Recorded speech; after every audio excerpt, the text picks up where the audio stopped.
Holy, I don't even know what's going on today. I just have so many things to do.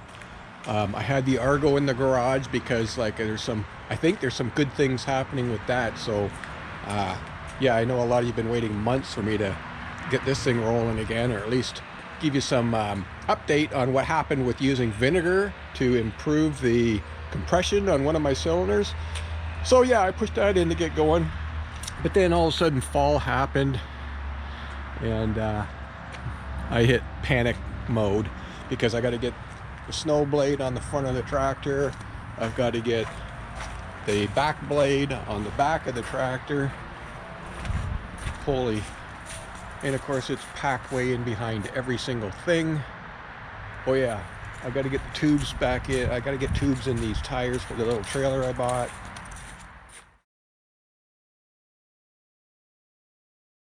All right, tube time.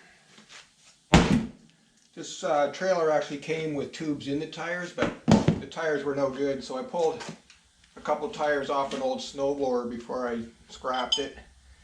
And they got lots of tread on them. Doesn't really matter, it's just a garden trailer. But they're weather cracked pretty good. So hopefully they'll stay together with tubes inside of them. Brought my little tool over for removing tubeless valve stems. It's really quite simple. I just screw this thing on. So I'm not sure if you can see that, but it's just like a tire valve tool. I don't even know. I guess if you're having, I don't even know what half the stuff on here does. But I know you can remove the valve with that, and you can screw this end onto the valve. And then my homemade tool here is just a bent, well, I didn't even make it. I just pulled it off an old tractor or something. I can slip that on, eventually, turn it sideways, and then I can pry out the valve. Yeah, there it goes. And of course it broke. So I'm just going to push it through. It's in the tire, and I'll break the bead on this side. I think I tried it once and it wouldn't break. There it goes, it's already broke. I was going to put it in the vise and break the bead, but I think it went, yeah, maybe not. No, in the vise it goes, which I have 16 other things in the vise already, so. This is just a what's going on today kind of day. I don't even really have a plan. Just so many things. Come on. Really? There it goes.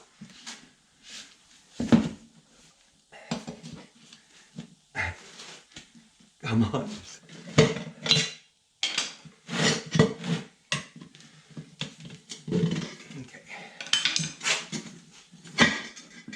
Get that valve stem out of there. Gone.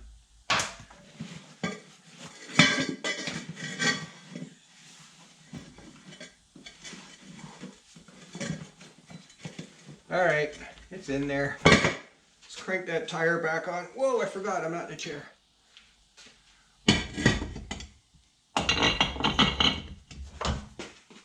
Okay. So maybe now I can get a little leverage on it here.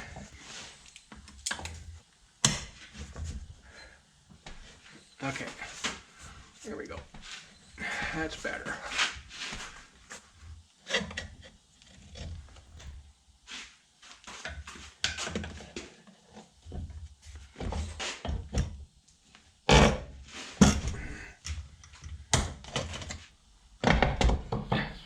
Okay, I've decided that wasn't fun, but it's done, so who cares?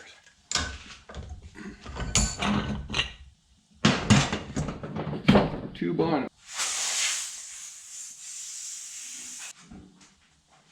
All right, air in the tires. See, there's proof. I forgot to put a cap on, but I'll do that. One thing done. Next. Oh, ow.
junk more is still, it still has a purpose.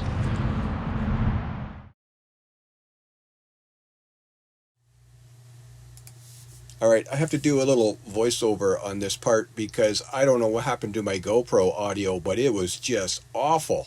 I just couldn't even tell what I was saying. So muted, muffled. Anyway, you'll see I have the points cover off on the engine block here. I've had an ongoing oil leak ever since I bought it. Typically what I would do is run it, shut it down, park it in the garage for the night, and then in the morning I'd find I'd have a little puddle of oil under the tractor. So here I pulled the cover off and taken a look and realized that there's like everything's oily in there, everything's covered in oil. And I pulled the little cap screw off for the capacitor there, so it's just hanging loose. I got looking around. I thought maybe that orange plunger there was missing. The fella had a mechanic, a small engine mechanic, I guess, changed the points recently. So you'll see where I pulled the mounting cap screw for the capacitor there on the top, but I looked in the bottom and there's a second hole there for another cap screw to hold the points in place, I'd assume. And it was missing, so I'm going to go ahead and assume those holes go right through into the engine block, and oil was probably just happily spitting out through that hole, just dripping down the side of the engine block all this time. So I'm going to go ahead and put a second screw in there, and that should resolve it. But in the meantime, I'm going to spray everything down with brake clean. I'm going to spray the engine block down and everything, and get this cleaned up, hit it with compressed air, dry it all out, put the cap back on, and see what happens. All right, we'll just consider this a bonus track on this video because I wasn't really intending on working on this oil leak, but I fixed it so quickly that I'll just throw it into this video. So you'll see I threw the cover back on up there, and I think you'll see. So the points cover's back on, and there is a little gas leak I'm going to have to resolve. It looks like it's just a gasket on the lower portion. Well, it looks like the main gasket for the carburetor is no good, so I'll make a new one. But I ran the tractor for a bit. I'm kind of loopy on carbon monoxide right now, but we'll try to get through this quick. There is no dripping at all coming down this engine block after running it as a test. So that was obviously the problem. The only other thought was, well, you know, maybe it's in the governor here, but I don't see anything coming out of the governor. When I pulled that cover off the points, everything was just caked in oil in there. So I sprayed the brake clean, sprayed the brake clean down here on the engine block and frame and everything, and shut her down, and I don't see a single drop coming down. I think we're good. Oh, that's gas. Yeah, I'm gonna have to. I'm gonna have to resolve this gas issue.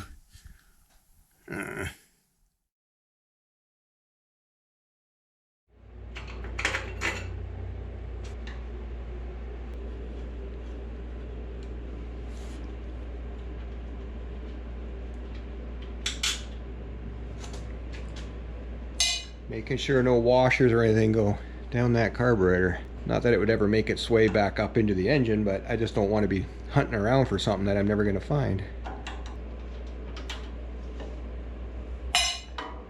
Okay. Now there will be linkage. Right. This is not easy because I can't see. Okay, the governor rod came off easiest. All right, there we go. It's off. Let's go look on the bench.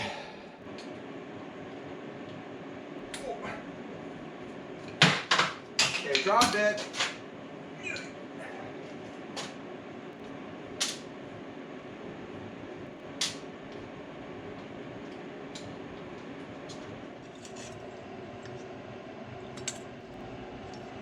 Well, I'll pop this float off.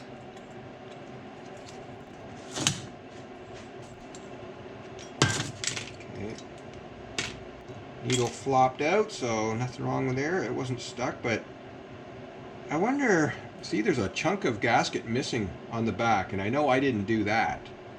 It's just missing, so I'm betting that's why it was leaking. All right, I'll have to go make a new one. Use this as a template.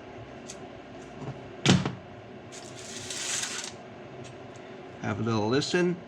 No gas in the float, that's good. No sediment in the bowl, it's nice and clean. Everything looks great on the inside.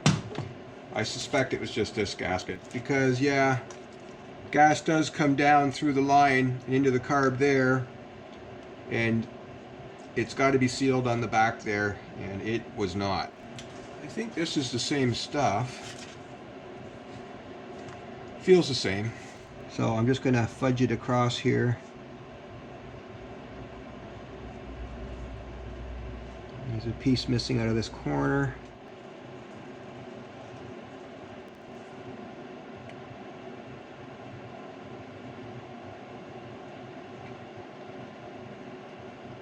Fake this one in.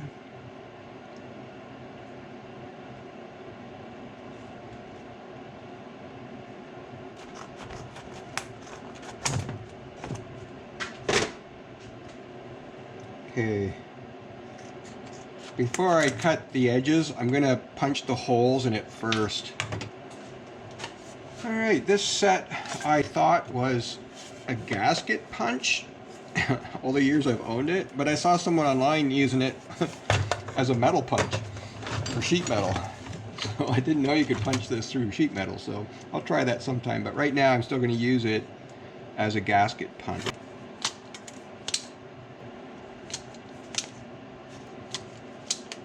Okay, there's 4 mounting holes. Pop that out, put it back in its spot. Might as well pop the new one back in if I can. Think I got it. Yeah, close enough. Okay. A little off center. Good. Don't need this anymore.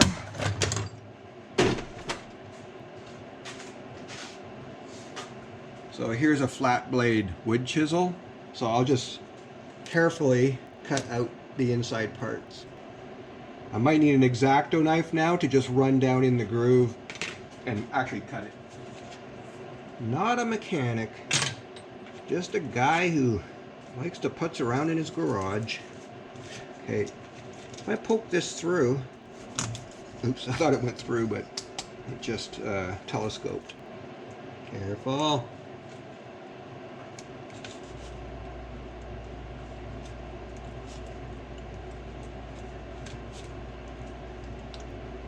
All right, we're good. Cut the outside.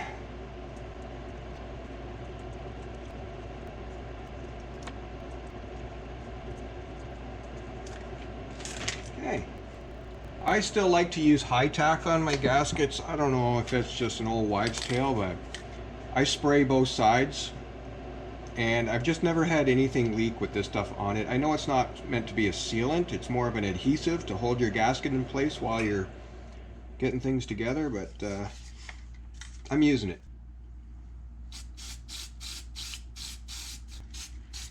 Okay, I'm just going to let that tack up a little bit.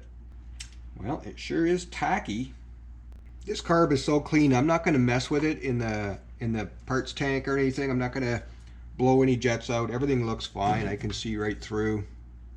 Oh yeah, everything is clean as a whistle, so. All right. New gasket in place. Let's give it a whirl, see if it leaks. Let's go.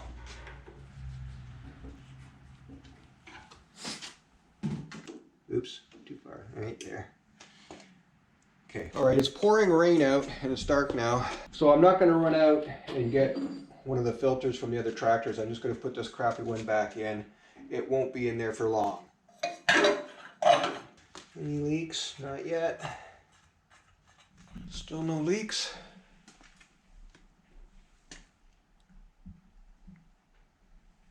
Looks dry to me.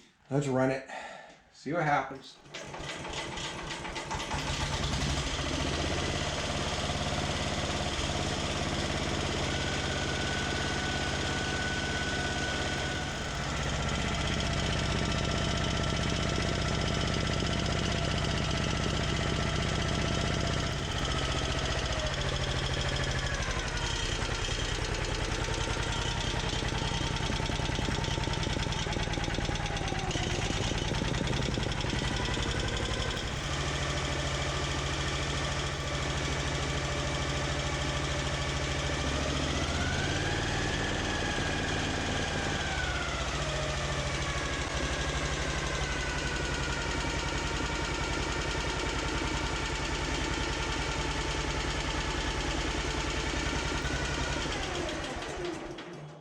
All right, I'll tell you what, it has never run that good since I've owned it. I saw a drip of gas just drop down. Oh, it's not dripping from the gasket anymore.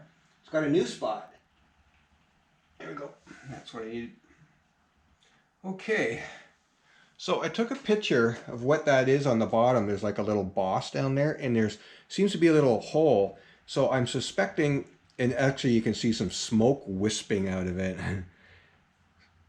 Kind of, I would think that's probably smoke through the PVC system and just sort of sitting down in the carb.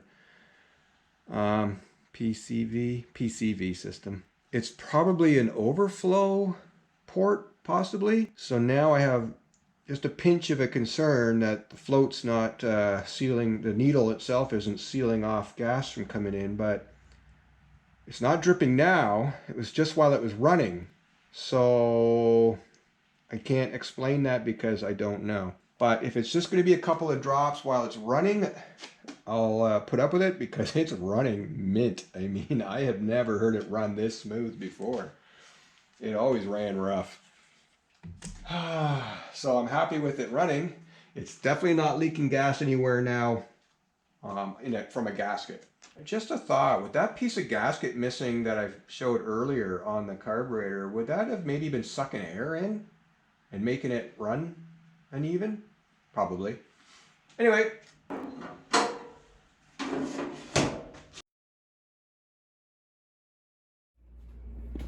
All right, so your brakes aren't working on your old MTD. Well, here's why maybe, okay? So I got into the little access port here and I pulled that little tab. It's held on with a bolt, oh, and a washer, oh, and a spring. I'll put that back together proper. But you see this little pin sitting here? If it'll focus. So it goes in that hole that you can see there, right in the center. And then if I bring the light down lower, you'll see another pin. It's stuck in there. It's supposed to be moving in and out. So the caliper's not working because that pin is stuck. Yeah, the top one was, I guess, kind of, not really moving, but maybe a little bit, but you need them both moving. So when this tab, that tab there, that's bolted on, you see how it's bent? So when it turns, it presses against both pins and then they both push in against the brake pad. So there, I gotta pull that out, it's stuck. I'm gonna put a little bit of juice on that to loosen it up. And I'm gonna grease these. I'm gonna grease these when I put them back in. Maybe he never sees, so then they never seize. Okay, we got it back together. Yeah, I've got the brake on right now, so you can push the brake pedal down and turn this knob, tighten it in, and then that sets the parking brake. So what I'll do now is just run around. This was a two-hand job. I'm holding my phone now. I'll just use my foot and loosen this knob. Okay, and then that'll come up.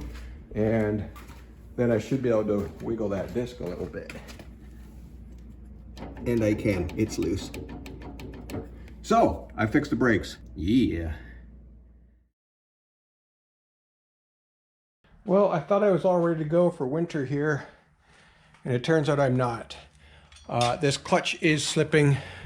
I've done the adjustment and it seemed to help a wee little bit, but it's either the clutch disc is worn out or its spring in the back there, its pusher spring is worn out, too weak. Either way, if I bump this up against, you know, something kind of solid and let the clutch out, it slips really easily. It doesn't even try to spin the tires. So now I got 2 spare clutches out in those tractors I just picked up last weekend. All right, I have a good clutch in this tractor. It's well, it's a little wallered out there. Yeah, it's a little wallered out there. I'd want to drill new holes in that fiber pad, but this one, look at this one, it's like new-ish. No, I'd want to drill new holes in that too. I mean, I think there's supposed to be a little play, but this one doesn't look like there's any wear on it. But I'd rather leave these clutches alone because I'd like to get both of these tractors running and operating. So I'm going to try to use the clutch that I pulled out of this old one. Now this was out of the original parts tractor I picked up, and it's a slightly different type of clutch. My goal was to just put the, I was going to be to put the whole assembly in just in one piece, so that when I replace this one, when I get a new, like I'll get a Cub Cadet clutch and modified. I think the Club Cadet clutch has 3 holes and this has 4, so I would just have to drill it for 4. But I don't know. I'm also not going to lift, or not going to move the engine forward. I know people that have done a clutch on these have just done the 4 bolts on the motor and pulled it forward and found it easier to change the clutch that way. I just want to do it by the manual, just to see, you know, just to do it by the manual, and then I'm familiar with it, and then maybe next time I'll do it with the engine, and then I'll, you know, I'll be able to compare. All right, let's get this bench cleaned up a bit and start this project. So I'm gonna pop, oh yeah, I gotta compress the spring or something here. Doesn't look like it. Yeah, I think I need to compress the spring before I pop these shear pins off. And I think I just start reefing on it.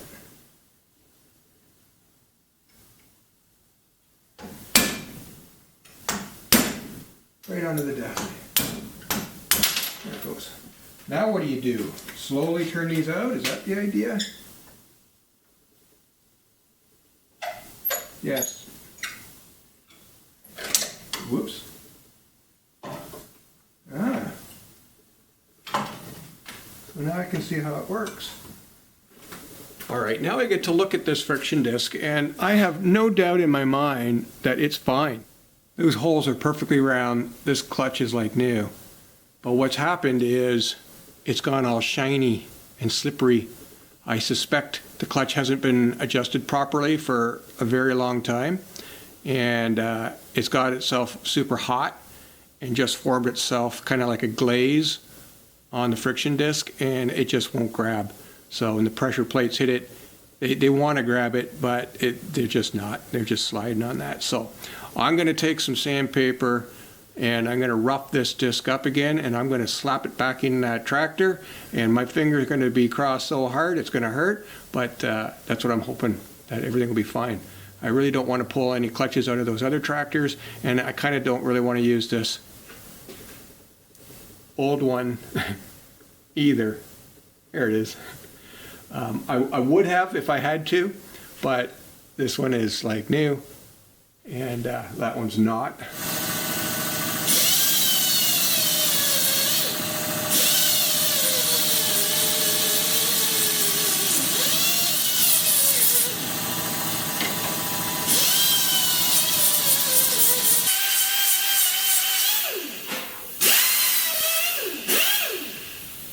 All right.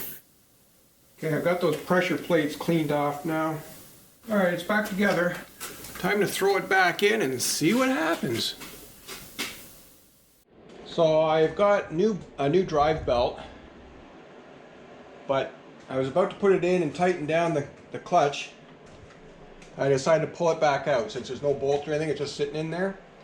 Why not check for grease inside that gear case first? I mean, I'm sure when the fella restored this, he pulled the cap and packed it with new grease, but I'm never gonna have another opportunity probably. I mean, to get in there when everything's back together and pull it, you know, I'm just not gonna. The thing's loose now, I might as well pull it out and check for grease. Let's see what it looks like inside. Okay.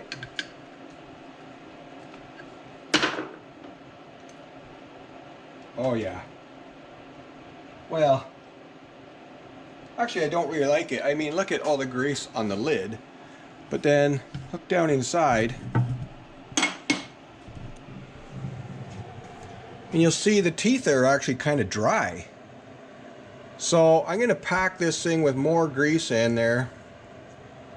That might be why it's whining so loud when we're driving. So where's my grease? I don't know, can you mix red grease with black grease?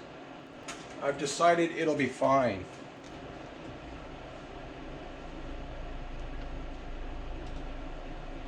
And if this does quiet it up, I'm going to remember this for next time, so if it starts getting loud again, I'll know that the grease has got off the teeth, and I will go through the process of pulling the cap off in the tractor with a little short flat blade screwdriver and just put more in there.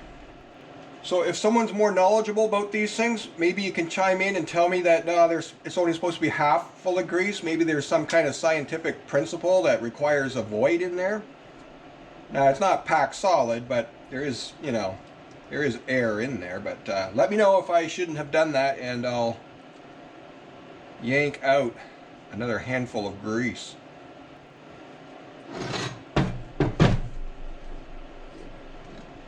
See, there's a tag on this gearbox.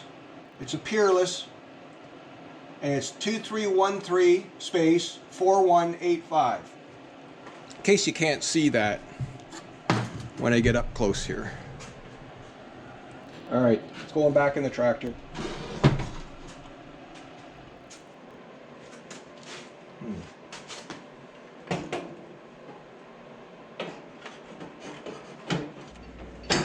There it goes, popped in. Whew.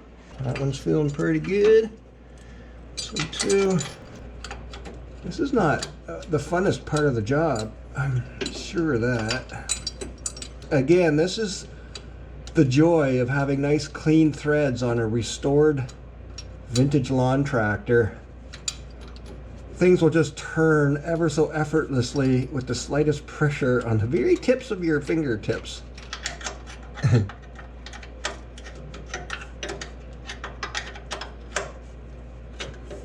You'll notice I'm using all very basic tools on this job.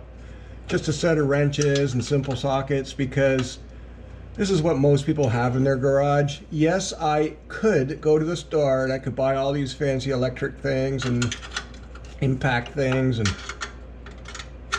but I kind of like to do things old school for some reason. I think I'm a sucker for punishment, and I'm fine with scraping my knuckles now and then, and basically just having the right touch on things, you know, feeling it with your hand instead of driving it home with some electric impact. And I'm willing to bet that's how the mechanic did this when he restored this, because everything was coming off just hand tight, you know.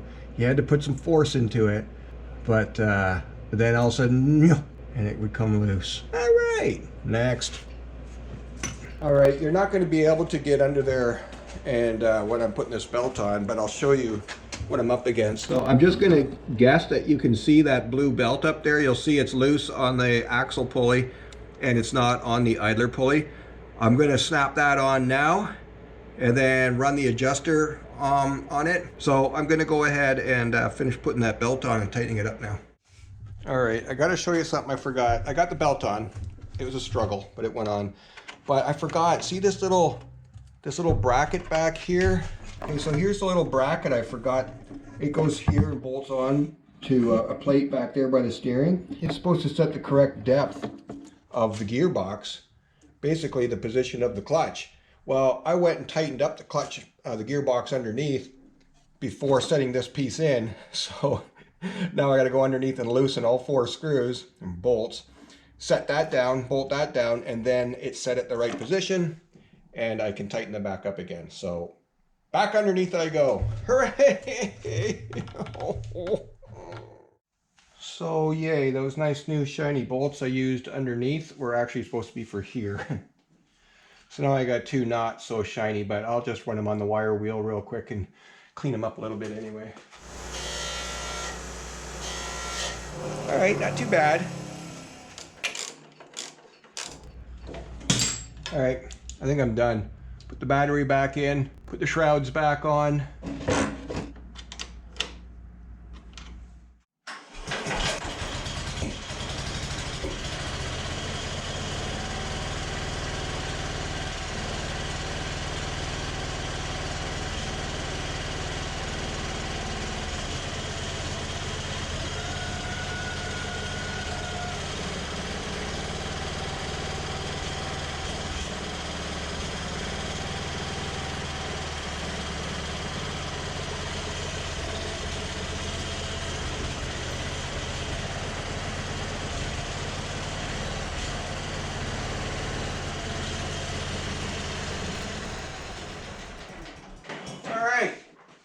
Gonna have to wait till winter now, like the snowfall, and see how well it pushes snow. Fingers crossed.